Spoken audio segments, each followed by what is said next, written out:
Welcome one, welcome all to Save Me Jebus, episode 12. Oh, save! 12! Yeah. Oh, save me, Jebus! Hey everybody, how's everyone doing? If you're a fan of Save Me Jebus and you're wondering where Save Me Jebus was, I'm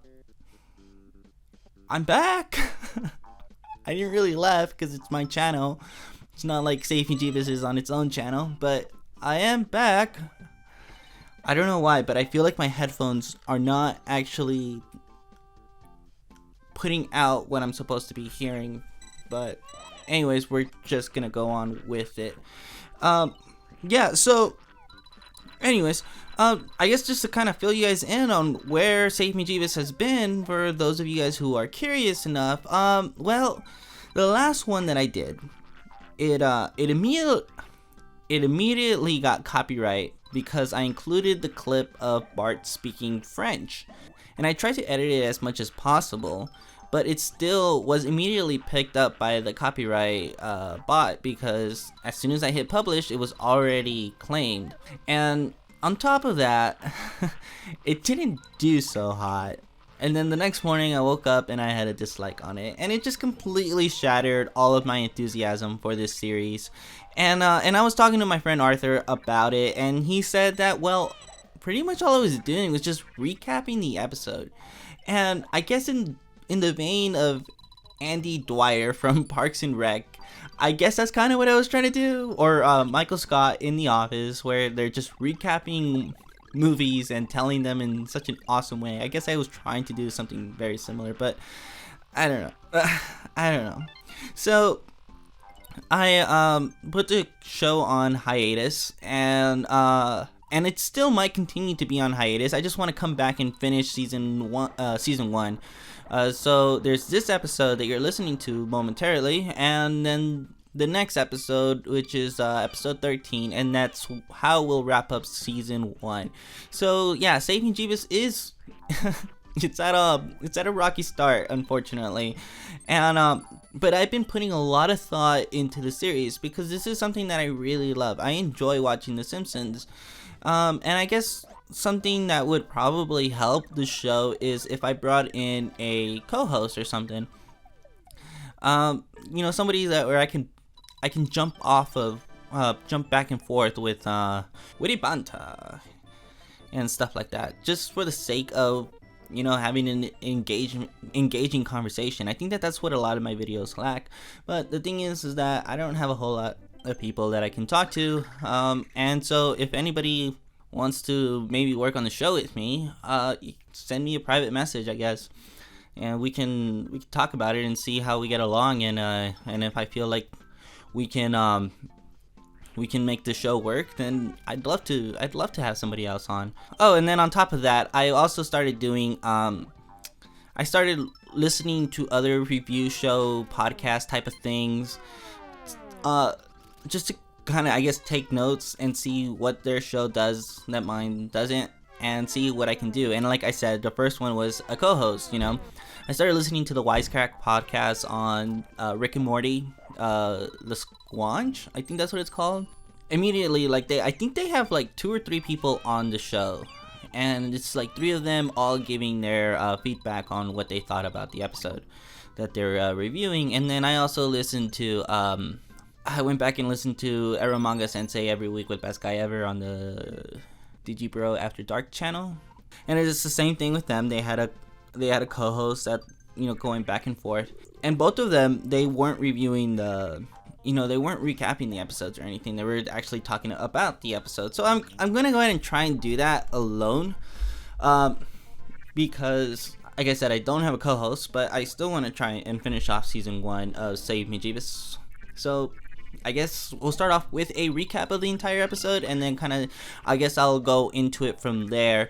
I don't know how long these episodes will be, but I'm gonna try and keep them at minimum to 20 minutes, because who likes listening to a one person talk for 30 minutes, right?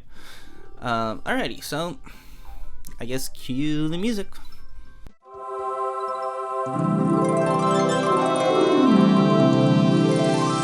Alright, so this episode is Krusty Gets Busted. Basically, this episode is... It's the episode where Krusty gets arrested and we get introduced to Sideshow Bob. So the episode starts off with the kids watching Krusty the Clown, Bart and Lisa, and then we meet Sideshow Bob and Krusty, throwing and the treatment that Krusty has towards Sideshow Bob. And from there, Marge calls Homer and tells him to go to the Quickie Mart and pick up some ice cream because the sisters are coming over. And so Homer does it, and then he goes to the Quickie Mart, starts paying for his food, and is kind of venting to Apu about the night to come, the torturous night to come. And he turns around, steps on Krusty's feet, who is also there, but he's wearing like something to cover his eyes, and triggers Krusty for stepping on his feet. And Krusty reveals his gun. Homer jumps into a display of chips, and Krusty robs Apu. From there, the cops show up. Homer gives his eyewitness to the cops, and then goes home, puts on the news. Everybody sees that Krusty is arrested. Homer tries to shield Bart, but Bart finds out just in time.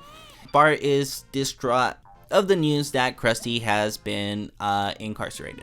Well, and from there, Krusty goes to trial. He is found guilty.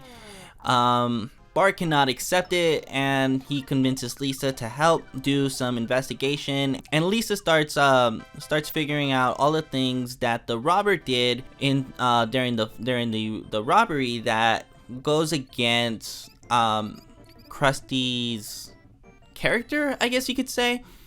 And so they come to the conclusion that Krusty was indeed framed. So the kids go to Sideshow Bob, who is now a roaring success after the cancellation of Krusty the Krab. I mean, god dang it, Krusty the Clown. And so the kids go and talk to Sideshow Bob. Sideshow Bob kind of pushes them off and gives them tickets to see the show. During the show, everyone is into it except for Bart.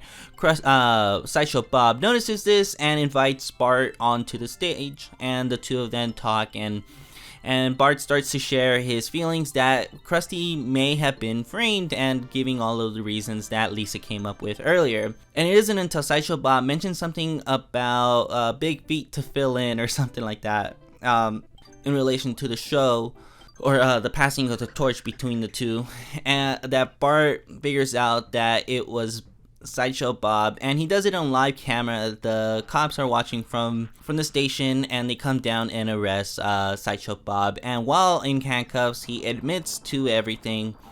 Krusty is released, and he is thankful that the only person who ever believed in him was one little boy, Bart Simpson. And Bart is given an autograph with Krusty's janky handwriting, saying something like, "To my best friend," or "my best pal, Bart Simpson." And it's a picture of the two of them from when Krusty was released. And that is episode 12. It was considering that I haven't watched The Simpsons since I did the last Save Me Jebus, it was a pretty good episode. I don't hold this episode entirely in fondness because the Sideshow Bob episodes aren't really my thing. I think that Sideshow Bob and the dynamic that he has between Bart can be mildly interesting, but they're never great episodes in my opinion. Because it usually just follows the same. I guess this being the origin story of the villainous Sideshow Bob is pretty good. There were some pretty good jokes here as well. I have them written in my notes, so I guess we can start off with there. Like for example, like the first thing that I thought was really interesting was with was when the start of the episode where Krusty goes into the air and or he starts to show, and he gets all the kids chanting, even the kids at home, Bart and Lisa. He says, "What would you do if I went off the air?" And then the kids yell, "We would kill ourselves," kind of showing the deep level of manipulation that Krusty has on his fan base. And it's something that we can see even now as with YouTubers, you know, or not even so much YouTubers, but like just people who cater to the young demographic, or the young adolescent demographic, like just a few years ago with when Justin Bieber was like caught smoking weed, and like a bunch of girls took to the internet and started hashtag cut for Bieber, you know, something like that. I mean, I'm not saying that Justin did that on purpose and that's the type of intention that he wanted, but I mean, it's kind of a result of being a sensation to such a young audience. I guess another thing that I found really interesting was Krusty's catchphrase from when he tries to throw Sideshow Bob out of the cannon and he fails. Apparently, it's an ongoing gag within the Krusty the Krab show that, god dang, I keep saying Krusty the Clown show, the Krusty the Clown show, that Sideshow Bob can't be launched from a cannon, and every time that he fails, Krusty's catchphrase is, "I didn't do it." So when Bart realizes that Krusty is arrested, Bart is sitting in his room with all of his Krusty the Krab collection or room, you know, and there's a specific word that I'm thinking of, but I can't think of it right now. Paraphernalia. I don't know. It's he says the Krusty the Clown Krusty the Clown doll says, "I didn't do it," and Bart says, "I wish I could believe you," which was a nice little touch from the beginning of the episode, making its way to the rest of the episode. And from there, I just think that like when Homer is on the at the scene of the robbery, when all of this is going on, it's very interesting that the show actually goes and presents you everything that you need to know about the robbery, so that later on when the kids come and start doing their investigating work, trying to prove Krusty innocent, that it's all there. Sideshow Bob or Krusty the Clown is eating a hot dog next to the microwave that has a sign that don't be near this if you have a pacemaker, and that he was reading, and that, you know, the Bigfoot thing, right? Like all of that is there in the scene, and it's like plays it off like so smooth that, you know, if you're not paying attention or if you don't know the signs, you're not gonna notice them, you know. And so I really like that, and I like that it sets all of that up. And then when they're in the courtroom and Homer goes to testify, we find out that Krusty cannot read. And then during the news program where they're going and recapping like big highlights from Krusty's career, they show the heart attack that got him the pacemaker. That Krusty has a pacemaker, and he got it through this instance in the show. So everybody knows that he does have a pacemaker. And it just kind of goes to show just how bad the cops in their in the city of Springfield really are. Like, I know that South Park really plays with that trope, but I guess Simpsons did it first. Yeah, so Simpsons did it. Yeah, because if like Lisa was able to figure it out so early and so quickly, the cops should have, right? I mean, there's 3 of them. I don't know, I just like the way that the narrative is just structured so that nothing really comes out of left field. Everything is set up perfectly so that when it does come into play, nothing is left field. Nobody seems to be pulling an ass pull, as some people would like to say.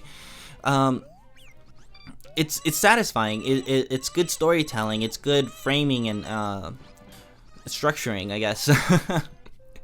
And I guess to kind of go on from there, I want to talk about some of my favorite jokes from this episode. It's okay, so one of the big gags in this episode is Homer's response to Krusty, or to the robbery, is when he turns around, steps on the foot, and notices the gun. Homer freaks out and jumps into a pile of potato chips, right? It's like brought up 3 times at least. Like, there's the first time, then there's like a time during the news headline that Krusty was arrested, and during the courtroom it's brought up. So we see this funny scene of Homer, and it's funny when you watch it the first time, and to kind of like constantly be reminded of it, it just gets funnier each time because everybody's just calling Homer such a coward. So when they do that, Sideshow Bob or Krusty the Clown says, put all the money in the bag, and Apu responds by saying, I'm sorry, in my notes I had konbini. I do work at a convenience store. I know how this works. like, yeah, I know what to do. But it's funny because he does that. He's like being a smartass while he's getting arrested. But then later on, when Bart and Lisa are walking into the store to investigate, Apu is paranoid. He like freaks out when the kids walk in. But then, adding to that, there's like another layer.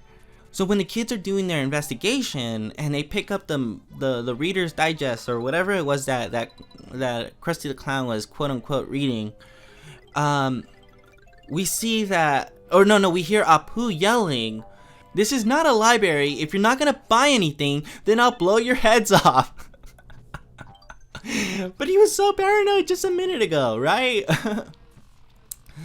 Yeah, and I guess to kind of point out something that's a little bit strange is Sideshow Bob, apparently after Krusty is arrested, they give Sideshow Bob the show, and it's played up like very intellectually. He's like playing, or he's like sitting there in like a robe and he's reading, and it's like very formal, very high class, and then like there's even like piano, and he sings a song at the end, saying something like, "This has to be goodbye" or something. I don't remember, but but then you see him like when at the start of the next episode, or the one that they're filming, when Bart goes and confronts Sideshow Bob. He's naked. Like, his attire doesn't really make sense, I guess.